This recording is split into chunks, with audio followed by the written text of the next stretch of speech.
Hello everyone, welcome to my channel code story with Mike. तो आज अपने C plus plus S T Ls के playlist का video number 6 करने जा रहे हैं। ठीक है, लीड कोड नंबर 179 और कल के जी एफ जी का पी ओ टी डी भी था ये, है ना। तो अभी वीडियो नंबर 5 में इसी प्लेलिस्ट का मैंने आपको कंपैरेटर्स पढ़ाया था। तो ये क्वेश्चन कंपैरेटर्स का बहुत ही अच्छा एप्लीकेशन है, इसीलिए मैंने सोचा इस वीडियो को मैं इस प्लेलिस्ट में डालता हूँ। ठीक है, ये कंपैरेटर का एप्लीकेशन बहुत ही अच्छे से एक्सप्लेन करता है ये वाला प्रॉब्लम। ठीक है, क्वेश्चन का नाम है लार्जेस्ट नंबर, लीड कोड में प्रेजेंट है 179 और गीक्स फॉर गीक्स में भी प्रेजेंट है largest number formed from an array, medium marked है। ठीक है, और अमेजन और भी कई सारे कंपनीज ने पूछा है इस क्वेश्चन को। ठीक है, तो क्वेश्चन देखते हैं क्या कह रहा है। क्वेश्चन बोलता है कि आपको एक नम्स नाम का इंटीजर अरे दे रखा होगा, नॉन नेगेटिव नंबर्स होंगे उसमें। Arrange them such that they form the largest number and return it. ठीक है, since the result may be very large so you need to return a string instead of the integer. ठीक है, same question यहाँ पर भी है, largest number आपको return करना है। तो इनपुट देखते हैं, इनपुट्स के बाद समझते हैं प्रॉब्लम क्या है। देखो, इनपुट में आपको एक अरे ऑफ इंटीजर दे रखा है, या तो अरे ऑफ स्ट्रिंग दे सकता है आपको, है ना। इसमें अरे ऑफ इंटीजर दे रखा है लीड कोड वाले प्रॉब्लम में, कोई बात नहीं, उसको भी स्ट्रिंग में कन्वर्ट कर देंगे। और गीक्स फॉर गीक्स में डायरेक्ट अरे ऑफ स्ट्रिंग दे रखा है, लेकिन वो एक्चुअली में इंटीजर ही है। देखो, इंटीजर रिप्रेजेंट कर रहा है, वो है स्ट्रिंग बट इंटीजर को रिप्रेजेंट कर रहा है। तो बोल रहा है इन लोगों को ऐसा रीअरेंज करना है सच दैट जब रीअरेंज करने के बाद आप उनको कॉन्कैटिनेट करोगे तो सबसे बड़ा नंबर आपको निकाल कर देना है। फॉर एग्जाम्पल, इसको अगर आप कॉन्कैटिनेट करते हो 330, 34 और 5 और 9 को, तो 3, 30, 34, 5 और 9, तो ये नंबर बन रहा है। बट देखो, अगर आप इसको और अच्छे से रीअरेंज करते तो आपको ये एक बड़ा नंबर मिल जाता। इसने देखो क्या किया, रीअरेंज करके इसने पहले 9 को रखा, ठीक है, उसके बाद 5 को रखा, उसके बाद 34, फिर 3 को रखा, फिर 30 को रखा, है ना। तो इसी तरह आपको पता करना है कि कौन सा रीअरेंजमेंट इसका बेस्ट होगा जो हमें लार्जेस्ट नंबर आउटपुट में देगा, और वो लार्जेस्ट नंबर आपको स्ट्रिंग के फॉर्म में रिटर्न भी करना है। ठीक है, तो देखते हैं कैसे इसको लेंगे। अब सबसे पहले तो मेरे मन में यही आएगा, किसी के मन में यही आएगा कि ग्रेडिली सबसे बड़े नंबर को पहले कॉन्कैटिनेट कर देते हैं। जैसे इसमें देखो, सबसे बड़ा नंबर कौन सा है, सबसे बड़ा नंबर है 34 दिख रहा है, तो 34 लिखा, उसके बाद है 30, उसके बाद है सबसे बड़ा नंबर 9, फिर 5, फिर 3। बट देखो, ये आपको बेस्ट आंसर नहीं दे रहा है, इसीलिए ग्रेडी फेल हो जाएगा यहाँ पर, है ना। यहाँ पर देखो सेम एग्जाम्पल, अगर आप मैं दोबारा समझाऊँ कि मैंने क्या किया, ग्रेडिली सबसे बड़े नंबर को पहले ले लिया 34 को, फिर 30 को ले लिया, उसके बाद 9, फिर 5, फिर 3। ऑब्वियस सी बात है ये हमारा करेक्ट आंसर नहीं है, इससे भी बड़ा नंबर आपको मिल सकता है, राइट।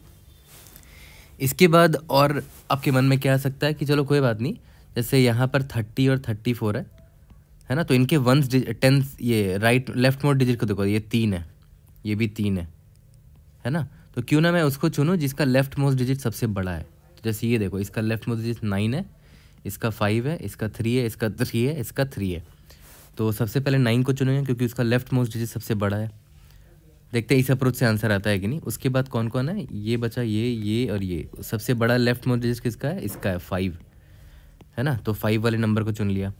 उसके बाद इन तीनों में देखते हैं, सबसे बड़ा लेफ्ट मोस्ट डिजिट तीनों का 3 ही है, तो उसके बाद वाले डिजिट को देखते हैं, इसके पास 4 है, तो 34 वाले को ऐड किया। उसके बाद ये दोनों बचे, सबसे बड़ा लेफ्ट मोस्ट डिजिट दोनों का सेम है 3, उसके बाद वाले को देखते हैं, यहाँ पर 0 है, यहाँ 3 है, तो 30 बड़ा है, तो 30 को पहले डाला, उसके बाद 3 को डाला। ठीक है, तो अभी भी देखो हमारा करेक्ट आंसर नहीं आया है, 9534303 आया है ना। तो आप डिसाइड नहीं कर पाओगे कि किस ऑर्डर में आप कॉन्कैटिनेट करो, है ना। ग्रिडली सॉल्व करोगे या कोई भी अदर लॉजिक लगा के सॉल्व करोगे तो आपको करेक्ट आंसर नहीं मिलेगा। सबसे पहली बात तो ग्रिडी इधर ही फेल हो गया ना, सबसे बड़े नंबर को आप पहले रखोगे तो एनीवेज वो फेल हो गया। यहाँ पर देखो 34, 30, 9, 5, 3 है ना, तो इधर ही फेल हो गया, तो इसीलिए ग्रिडी फेल होगा, है ना। आपको ये जानना भी ज़रूरी है कि क्यों ग्रेडी फेल हुआ, इसीलिए मैंने इसको यहाँ कवर किया कि क्यों ग्रेडी फेल हो रहा है। छोटे सिंपल से एग्जांपल से ही क्लियर हो गया। ठीक है, अब आगे बढ़ते हैं, देखते हैं कैसे इसको अप्रोच में लेंगे। ओके, तो देखो उसके बाद सबसे सिंपल अप्रोच हमारे मन में आ सकता है वो है brute force approach. Brute force approach तो बहुत सिंपल है, ये कहता है कि आपके पास ये इनपुट है तो इसके सारे पॉसिबल परमिटेशन, सारे पॉसिबल रीअरेंजमेंट ट्राई कर लो, है ना। बहुत सारे परमिटेशंस हो सकते हैं इसके, 3, 30, 34, 9, 5 कर लिया आपने। और परमिटेशन क्या हो सकता है, 3, 30, 5 9 34, मतलब समझ रहे हो, ऐसे बहुत सारे परम्यूटेशन बन सकते हैं, बहुत सारे, है ना। अगर n इनपुट है तो टोटल याद करो कितने परम्यूटेशन बन सकते थे, n फैक्टोरियल, है ना। For a given input of size n there are total n factorial possible permutations, ठीक है। तो आप हर परम्यूटेशन को ट्राई करोगे, है ना, और हर परम्यूटेशन से जो सबसे बड़ा आंसर मिला उसको आप स्टोर करोगे। जैसे एक पॉसिबल परम्यूटेशन आपका ये भी है, यहाँ पे मैं लिख देता हूँ टोटल कितने पॉसिबल परम्यूटेशन है n फैक्टोरियल। तो इसका एक पॉसिबल परम्यूटेशन ये भी है जो हमारा आंसर आया था 9 53 43 30, मतलब एक पॉसिबल परम्यूटेशन का ये भी तो है 9 5 34 3 30, ये भी एक पॉसिबल परम्यूटेशन है हमारे नम्स का। तो इससे जो आंसर आएगा, इस हर पॉसिबल परम्यूटेशन का आप कॉन्कैटिनेट करके निकालोगे क्या स्ट्रिंग आ रहा है, राइट। जैसे इसका देखो, इसका स्ट्रिंग क्या आ रहा है 3 30 34 95, इसका आ रहा है 3 35 9 34, इसका देखो क्या आ रहा है 95 34 3 30। तो सबसे बड़ा यही है, ऑब्वियस सी बात है ना।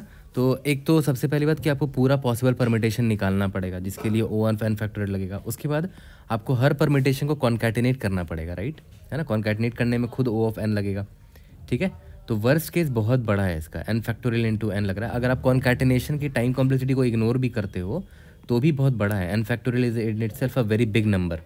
तो ब्रूट फोर्स आपका टाइम लिमिट एक्सीड तो ज़रूर दे देगा, but this is one of the approaches that you can definitely tell the interviewer कि आप सारे पॉसिबल परम्यूटेशन ट्राई करोगे और देख लोगे सबसे बड़ा आंसर किससे मिल रहा है। यहाँ पर ये हमारा आंसर है, ठीक है। बट इसका क्या और बेटर अप्रोच हो सकता है वो अभी हम लोग आगे समझेंगे।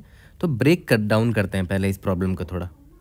तो देखो, एक छोटा सा एग्जाम्पल को सॉल्व करने की कोशिश करते हैं, वहाँ से हम इसको जनरलाइज सोल्यूशन बना देंगे, ठीक है। What if you only had 2 elements, अगर मान लेते हैं आपके पास सिर्फ 2 एलिमेंट्स होते तब आप कैसे सॉल्व करते हैं इसको। तो आपके पास यहाँ 2 ऑप्शन दिख रहा है। फाइट क्या है यहाँ पर, फाइट ये है कि कौन एलिमेंट को आप पहले रखोगे। जैसे यहाँ पर मुझे लग रहा है या तो आप 30 को पहले रहने दो, उसके बाद 3 को डालो, तो ये स्ट्रिंग बन रहा है 303। उसके बाद क्या है कि या तो आप पहले 3 को डालो, उसके बाद 30 को पहले डालो। तो यहाँ पर लड़ाई किस चीज़ की है कि कौन एलिमेंट पहले आएगा, है ना। पहले यहाँ 3 रखा, यहाँ 30 रखा। तो आप इन दोनों में कंपेयर कर लो कि दोनों में से जो बड़ा है रिजल्ट देगा उसी के साथ हम जाएंगे। जैसे यहाँ पर देख लो, बड़ा रिजल्ट इसका आया 330, दिस इज़ ग्रेटर देन 303।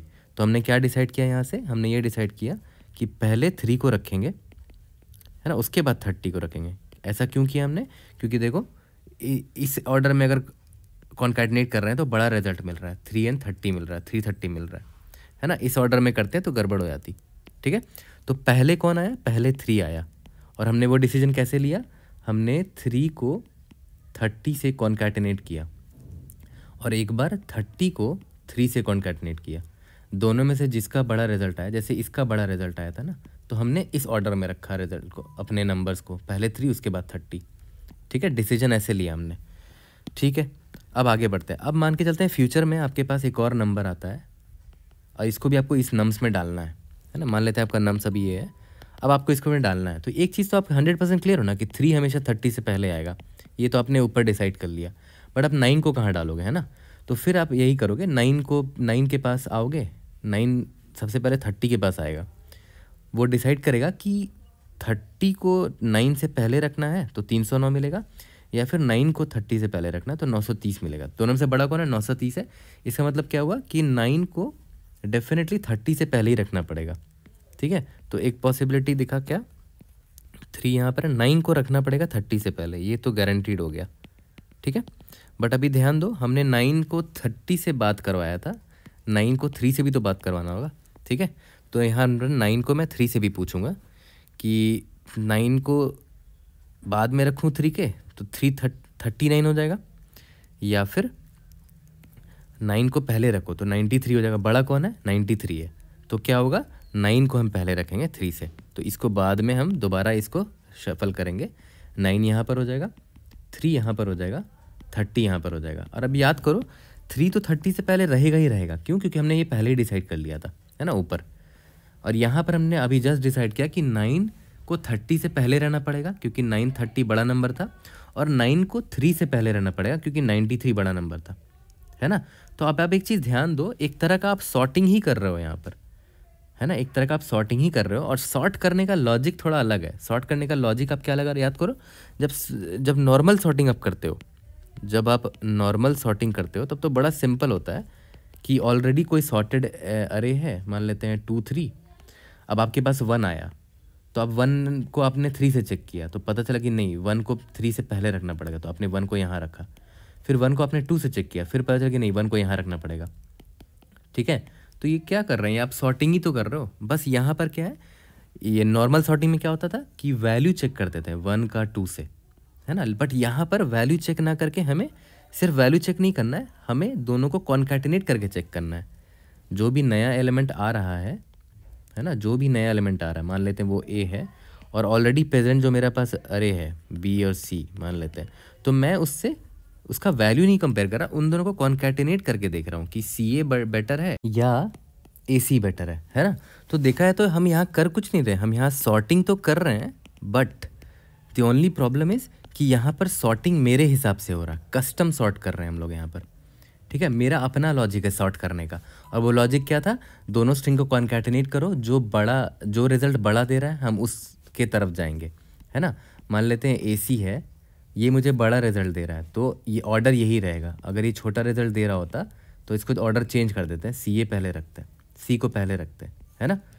ठीक है, तो इसका मतलब क्या हुआ कि हमें अपना एक कस्टम सॉर्ट लिखना पड़ेगा। और इस वीडियो नंबर 5 में ही मैंने आपको बताया था कि आप सिंपल सॉर्ट तो आपको लिखना आता ही है, बिगिन नम्स एंड नम्स। बस इस बार हमें क्या करना पड़ेगा, अपना एक कंपैरेटर डालना पड़ेगा। ठीक है, ताकि इस सॉर्ट यूटिलिटी को मैं बता सकूं कि सॉर्ट करना लेकिन मेरे हिसाब से करना, और वो जो मेरे हिसाब से जो तुम्हें करना है उसका लॉजिक मैं तुम्हें भेज दे रहा हूँ, जिसका नाम क्या है, माई कंपैरेटर। अब माई कंपैरेटर को यहाँ पर डिफाइन कर देते हैं। तो प्रीवियस वीडियो में ऑलरेडी आपको अब पता चल चुका था कि 3 तरीके से हम कंपैरेटर लिख सकते हैं, राइट। सबसे पहला था फंक्शन पॉइंटर की मदद से, दूसरा था फंक्टर, तीसरा था लैम्डा, जो कि मेरा पर्सनल प्रेफरेंस था, है ना। लैम्डा ज़्यादा क्लीन लगता है मुझे, तो हम लोग लैम्डा से करते हैं। बाकी आप इन दोनों से भी कर सकते हो, कोई दिक्कत नहीं है। कमेंट में ज़रूर शेयर करना अगर आपने इन तीनों अप्रोचेस से बनाया है तो, है ना। तीनों तरीके से कंपैरेटर लिख के ज़रूर से प्रैक्टिस कर लेना। ठीक है, तो हमें करना कुछ नहीं है, हमें सिंपली सॉर्ट तो करना था, ये लिख दिया मैंने sort, begin nums and nums. बस हमें माई कंपैरेटर यहाँ डिफाइन करना था। ठीक है, तो लैम्डा में याद करो कैसे बोलते थे, पहले तो लैम्डा एक्सप्रेशन लिख लेते थे, और हमारे इनपुट जो है, जो नम्स है, उसमें अरे ऑफ स्ट्रिंग्स है, राइट। तो यहाँ पर स्ट्रिंग में आएगा इनपुट ना, स्ट्रिंग, पहला स्ट्रिंग S1 होगा, दूसरा स्ट्रिंग S2 होगा, है ना। दो एलिमेंट करके कंपेयर करता है ना वो इंटरनली। तो ये इसका लैम्डा एक्सप्रेशन हो गया, है ना।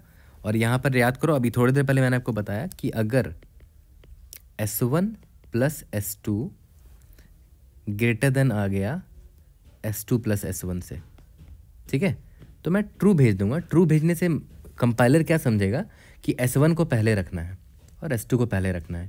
कंपाइलर ने मुझे भेजा ना ऐसे इनपुट, तो वो कहना चाह रहा है कि S1 को पहले रखूँ S2 से, तो मैं बोलूँगा ठीक है, मैं देख लेता हूँ, S1 प्लस S2 अगर greater than S2 plus S1 है तो मैं रिटर्न ट्रू भेज दूंगा और बोल दूंगा कि हाँ S1 को पहले रखना S2 से। और अगर ऐसा नहीं है तो एल्स केस में क्या रिटर्न कर दोगे, एल्स में रिटर्न फॉल्स कर देना, है ना। इसी को आप सिंप्लीफाई करके भी ऐसे लिख सकते हो, इतना 3 लाइन लिखने की ज़रूरत नहीं है, आप सिंपली ऐसे लिख सकते थे इसको, return S1 plus S2 is it greater than S2 plus S1। ये भी मेरा काम कर देगा, ठीक है। या तो आप ये एक लाइन लिख दो या तो एक पूरी बॉडी ऐसे लिखो। ये पूरा बॉडी लिखना ज़्यादा सही होता है क्योंकि आपको क्लैरिटी रहती है ऐसे कि हमने यहाँ पर क्या किया है। S1 plus S2 greater than S2 plus S1 है, अगर ऐसा है तो हाँ S1 को पहले रहने देंगे और S2 को बाद में रहने देंगे। अगर फॉल्स रिटर्न किया तो S2 पहले आ जाएगा और S1 पहले आ जाएगा। कंपाइलर ये मेरा काम कर देगा इंटरनली, ठीक है। और इसको असाइन कर देंगे माई कंपैरेटर में, माई कंपैरेटर, है ना। माई कंपैरेटर हमने यहाँ डिफाइन कर लिया, और यही याद करो, यही माई कंपैरेटर हमने यहाँ पर सॉर्ट को पास भी किया था, है ना, ठीक है। और यहाँ पर हमेशा कोशिश क्या करो कि यहाँ पर बाई M% लिया करो इनपुट को। M% लेने से इनपुट फ़ायदा क्या होता है कि कॉपी, एक्स्ट्रा कॉपी नहीं बनती है ना। जब यहाँ पर मान लेते कोई पैरामीटर पास किया जाएगा तो एक्स्ट्रा कॉपी बन जाती है बेकार की, उसमें टाइम लगता है। तो बाई M%, अगर M% लिखोगे तो एक्स्ट्रा कॉपी नहीं बनेगी, बाई रेफरेंस पास होगा वेरिएबल, है ना। ये सब बेसिक्स है C++ के, स्टिल मैं आपको बता दे रहा हूँ यहाँ पर, बाई एम्परसेंड लिया करो, ठीक है। तो बस हमारा काम इधर ही खत्म हो जाएगा। तो हमारा अरे कुछ सॉर्टेड हो जाएगा उस ऑर्डर में जिस ऑर्डर में बेस्ट हमें रिजल्ट मिलेगा, ठीक है। तो जैसे मान लेते हैं 3 और 30 मेरा इनपुट था, या फिर ऐसे मान लो 30 और 3 था मेरा इनपुट, ठीक है। तो जब मैं इसको सॉर्ट करने दूंगा तो कंपाइलर क्या करेगा, पहले देखेगा कि 30 + 3 बड़ा है स्ट्रिंग में, तो क्या मिलेगा 303 मिलेगा। और दूसरा क्या देखेगा 3 और 30, दोनों को ऐड करो क्या होगा 330। स्ट्रिंग कॉन्कैटिनेट कर रहा हूँ, ऐड नहीं कर रहा हूँ, स्ट्रिंग कॉन्कैटिनेट कर रहा हूँ। तो बताओ दोनों में से बड़ा कौन है, बड़ा ये है ना। तो ऑर्डर ये रहेगा मेरा, यानी कि पहले 3 आएगा उसके बाद 30 आएगा, पहले 3 उसके बाद 30 आएगा। तो हमारा अरे सॉर्ट हो गया, है ना। अब मुझे बस कुछ नहीं करना है, इसको कॉन्कैटिनेट करना है और रिजल्ट में रिटर्न कर देना है। कॉन्कैटिनेट कैसे करोगे, पहले यहाँ पर आया 3 ऐड किया, फिर यहाँ पर आया 30 ऐड किया, एंड सो ऑन। यही आपका आंसर होगा। काफ़ी सिंपल था, ठीक है। तो चलो जल्दी से दोनों में कोड करके देख लेते हैं। गीक्स फॉर गीक्स में भी ये क्वेश्चन है और लीड कोड में भी ये क्वेश्चन है, दोनों में सबमिट करते हैं और इसको फिनिश करते हैं। तो देखो यहाँ पर स्टार्ट करते हैं। इसमें simple array of string direct दे दिया है, मतलब जो इनपुट है वो एरे ऑफ स्ट्रिंग के फॉर्मेट में ही है ना। तो मैं सिंपली क्या करूँगा, सॉर्ट कर दूंगा बिगिन ARR इंड ARR, और इसको सॉर्ट करने बोलूँगा माई कंपैरेटर के हिसाब से, मतलब मेरे हिसाब से सॉर्ट करना। जैसे ही ये सॉर्ट हो जाएगा मैं अपना स्ट्रिंग रिजल्ट बना लूँगा, है ना, और कॉन्कैटिनेट कर दूंगा string and s in ARR, ठीक है। Result plus is equal to s, simply return result कर दूंगा। कितना सिंपल हो गया ये, just because of the comparator, है ना, कंपैरेटर की वजह से। तो कंपैरेटर लिख देते हैं, auto comparator is equal to, और ये सारे मैंने वीडियो 5 में बता रखे हैं, इसलिए वीडियो 5 ज़रूर देख लेना, वहाँ कंपैरेटर में मैंने डिटेल में बताया पूरा, ठीक है। यहाँ पर string and S1 string and S2 दो स्ट्रिंग आएगा कंपेयर करने के लिए। If S1 + S2 is greater than S2 + S1, इसका मतलब ऑर्डर सही है, पहले S1 आना चाहिए उसके बाद S2 आना चाहिए।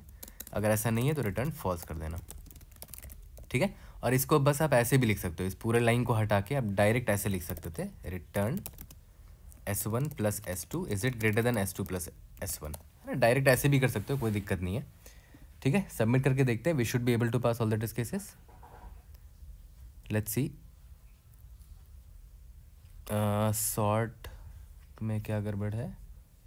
अच्छा, यहाँ पर हमने सेमीकोलन नहीं दिया था, ओके। सबमिट करके देखते हैं। इसके बाद लीड कोड वाले वर्जन पे आ जाएंगे। Indeed we have solve this question, और time complexity is quite simple. क्या किया आपने, सॉर्ट किया ना यहाँ पर, तो n log n time complexity होगा, और यहाँ कॉन्कैटिनेशन में भी O of n लगेगा, है ना। तो वर्स्ट केस टाइम कॉम्प्लेक्सिटी है O of n log n because of the sorting. और अगर आपको इसका जावा का वर्जन देखना है तो आप डेफिनेटली मेरे डिस्क्रिप्शन में गिटहब का लिंक दे रखा है, उसमें C++ और जावा दोनों मिल जाएगा आपको, ठीक है। अब आ जाते हैं लीड कोड वाले वर्जन पे। तो लीड कोड वाला भी क्वेश्चन बिल्कुल सेम है, बस यहाँ पर इंटीजर दे रखा है, स्ट्रिंग फॉर्मेट में नहीं दिया है, ठीक है। तो कोई दिक्कत नहीं है, हम क्या करेंगे, इसको पहले स्ट्रिंग में कन्वर्ट कर देंगे, ठीक है। या तो फिर जो कंपैरेटर लिखेंगे उसमें ही स्ट्रिंग में कन्वर्ट कर देंगे इनपुट को। मतलब मैं क्या बोल रहा हूँ कि सॉर्ट कर लेंगे इधर ही, sort begin nums end nums, और यहाँ पर जो माई कंपैरेटर हमें लिखना था, माई कंपैरेटर लिख दिया, यहाँ पर कन्वर्ट कर लेंगे उसको, है ना। ये कॉपी कर लेते हैं माई कंपैरेटर को, इधर कन्वर्ट कर लेंगे। देखो यहाँ पर हमें इस पास स्ट्रिंग तो नहीं आएगा, राइट, क्योंकि नम्स में इंटीजर्स है ना। तो यहाँ पर इंट एंड ए ले लेते हैं, यहाँ पर इंट एंड बी ले लेते हैं, और यहाँ कन्वर्ट कर लेंगे उसको, है ना। String S1 is equal to 2 string A, देखो उसको कन्वर्ट कर लिया स्ट्रिंग में, और उसके बाद S2 यहाँ B, है ना, दोनों को हमने कन्वर्ट कर लिया। उसके बाद रिटर्न कर दो कि हाँ S1 + S2 है, अगर ये ग्रेटर देन S2 + S1 हुआ तो, ठीक है। सेम चीज़ किया है, बस यहाँ पर इंटीजर था उसको हमने यहाँ पर स्ट्रिंग में कन्वर्ट करके कंपेयर किया है, ठीक है। इसके बाद तो कुछ नहीं है, सेम ही है बिल्कुल, रिजल्ट में कॉन्कैटिनेट करना है, लेकिन हाँ स्ट्रिंग में रिटर्न करना है। यहाँ पर भी देखो रिटर्न टाइप स्ट्रिंग है, तो स्ट्रिंग में कन्वर्ट करेंगे, ठीक है। यहाँ इसको यहाँ पर चेंज कर लेते हैं, हमें इंटीजर मिलेगा ना, int and num from nums, और हमें बस उसे कन्वर्ट करना है 2 ऑफ स्ट्रिंग, इस नम को स्ट्रिंग में कन्वर्ट करके रिजल्ट में अब, है ना, डालना है, ठीक है। सबमिट करके देखते हैं। और हाँ, रिपीट कर रहा हूँ, जावा का एग्जैक्ट कोड आपको मिल जाएगा मेरे गिटहब लिंक में डिस्क्रिप्शन में। और यहाँ पर बस एक कॉर्नर केस आपको ध्यान देना था, क्योंकि देखो 0 0 जो है अगर उसको कॉन्कैटिनेट करोगे तो 0 0 आ जाएगा। तो आपको एक नंबर भेजना है ना, तो 0 0 इज़ नॉट अ नंबर, तो उसको आपको 0 भेजना पड़ेगा, ठीक है। और ये एक्स्ट्रा चेक बस लीड कोड में है, गीक्स फॉर गीक्स में यहाँ पर नहीं है वैसा कुछ। तो सिंपली आप ये चेक कर लो कि अगर आपको सॉर्ट करने के बाद, है ना, सॉर्ट करने के बाद अगर नम्स ऑफ 0th इंडेक्स में 0 रहा, यहाँ अगर पहला ही कैरेक्टर 0 हुआ, कैरेक्टर नहीं इंटीजर, क्योंकि हमारा ये नम्स में सारा इंटीजर्स है, तो इसका मतलब क्या हुआ कि सारे के सारे आगे के कैरेक्टर 0 होंगे, है ना। तो हमें बस एक सिंपल 0 भेजना है। Let's see if we are able to pass all the test cases. Indeed, yes, we have solved all the past test cases. See you guys in the next video. Thank you.